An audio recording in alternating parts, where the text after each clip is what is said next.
नमस्कार दोस्तों। एक बार की बात है, भगवान गौतम बुद्ध अपने शिष्यों के साथ एक गांव से दूर किसी बड़े नगर की तरफ जा रहे थे। गर्मी के दिन थे और रास्ता भी बहुत लंबा था।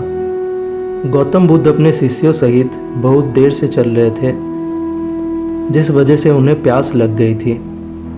वहाँ से कुछ ही दूरी पर बरगद के पेड़ की एक घनी छाँव थी। सभी लोग उस पेड़ के पास पहुँच जाते हैं। महात्मा बुद्ध अपने शिष्यों सहित वृक्ष की घनी छाया के नीचे विश्राम करने लगते हैं। बहुत देर से चलने की वजह से सभी का गला प्यास से सूख रहा था। यह बात बुद्ध जानते थे। बुद्ध ने अपने एक शिष्य से कहा, आप इस बरगद की छाया से 20 कदम दूर जाकर बरगद की 2 बार परिक्रमा करके वापस आओ। शिष्य वैसा ही करता है। परिक्रमा के बाद जब शिष्य महात्मा बुद्ध के पास आया तो गौतम बुद्ध बोले, क्या आपको किसी ठंडी हवा का अनुभव हुआ था? शिष्य बोला कि उत्तर की दिशा में मुझे कुछ ठंडी हवा का अनुभव हुआ था।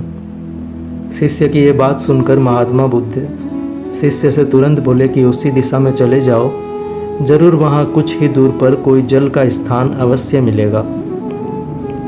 बर्तन ले जाओ और सबके लिए पानी ले आओ। शिष्य उसी दिशा में जब कुछ दूर जाता है तो वहाँ सच में एक तालाब था। तालाब देख शिष्य बहुत प्रसन्न होता है और तालाब के निकट जाकर जैसे ही तालाब से पानी भरने वाला होता है, तभी शिष्य की नज़र वहाँ दूर तालाब में कपड़े धो रही कुछ स्त्रियों पर जाती है। यह देख शिष्य मन में सोचता है कि यह पानी तो गंदा हो गया है। लेकिन जब शिष्य ध्यान से सारे तालाब को देखता है कि अभी भी तालाब का कुछ पानी साफ है, इतने में 2 बैलगाड़ी जोर से तालाब के किनारे से होती हुई निकल जाती है। बैलगाड़ी के पहिए तालाब की मिट्टी के ऊपर इतनी जोर से निकलते हैं कि तालाब के नीचे का बैठा हुआ पानी सारी मिट्टी तालाब के ऊपर ले आता है, जिस वजह से तालाब का बचा हुआ पानी भी गंदा हो जाता है। यह देख शिष्य बिना पानी लिए क्रोध में महात्मा बुद्ध के पास वापस चला आता है। शिष्य बड़े ही निराश भाव से महात्मा बुद्ध को सब बताता है। शिष्य की बातें सुनकर बाकी के शिष्य बोलते हैं कि हमें तुरंत यहाँ से निकलना चाहिए, किसी दूसरी जगह पानी की खोज करनी चाहिए, वरना प्यास के मारे जान निकल जाएगी। इधर महात्मा बुद्ध सभी को शांत होने के लिए कहते हैं, धीरज रखो, कुछ देर यहीं बैठो, उचित समय आने तक संयम बनाए रखो। सभी महात्मा बुद्ध की बात सुनकर शांत हो जाते हैं और वहीं बैठ जाते हैं। कुछ समय बीत जाने के बाद महात्मा बुद्ध फिर से अपने शिष्य को उसी तालाब से पानी लाने के लिए कहते हैं। शिष्य गुरुदेव की आज्ञा मानकर बिना कोई सवाल किए उसी तालाब से पानी लाने के लिए फिर से चला जाता है। तालाब की हालत देख शिष्य को यकीन नहीं होता कि तालाब का पानी पूरी तरह से साफ होता है। यह देख शिष्य बहुत खुश होता है और पानी भरकर महात्मा बुद्ध के पास जाता है। सभी पानी पीकर अपनी प्यास बुझाते हैं, लेकिन अभी भी सबके मन में ये एक सवाल था कि आखिर यह चमत्कार हुआ कैसे। तालाब का पानी गंदा था। उन्हें लगा कि जरूर ये महात्मा बुद्ध की शक्ति है। इनमें से एक शिष्य ने यह सवाल महात्मा बुद्ध से पूछ ही लिया कि यह चमत्कार आपने कैसे किया। शिष्य को जवाब देते हुए महात्मा बुद्ध बोले, ये कोई चमत्कार नहीं है, ये आपके सब्र का फल है।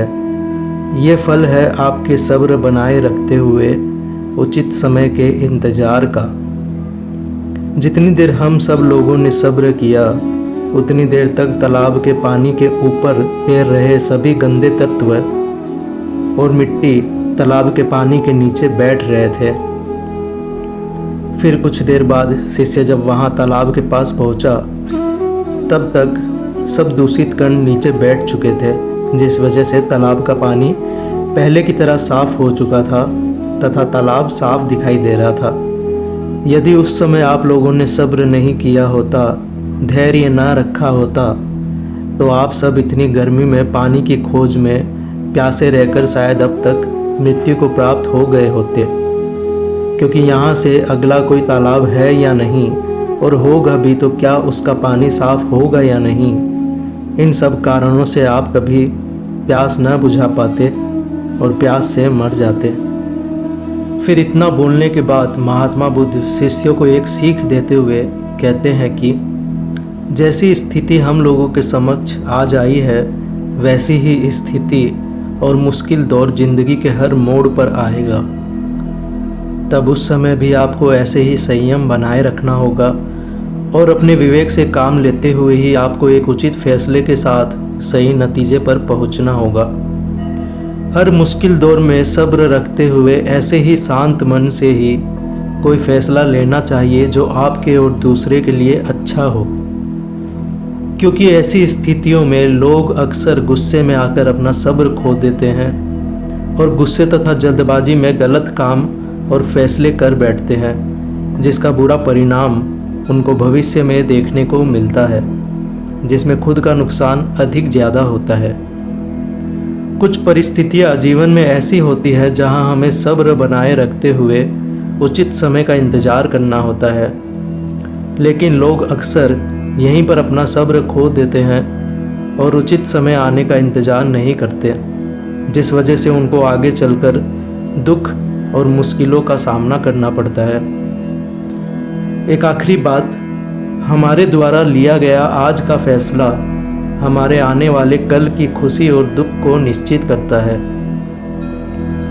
दोस्तों, आशा करता हूँ कि आपको ये कहानी अच्छी लगी होगी और जीवन के संघर्ष में आपको कुछ प्रेरणा मिली होगी। वीडियो अच्छा लगा हो तो वीडियो को लाइक कीजिएगा, नए हैं तो चैनल को सब्सक्राइब करके बेल आइकन प्रेस कीजिएगा। मेरी कामना है कि आप सबको कामयाबी मिले जिसके लिए आप संघर्ष कर रहे हैं। मिलते हैं दोस्तों अगले वीडियो में। जय हिंद, जय माँ भारती।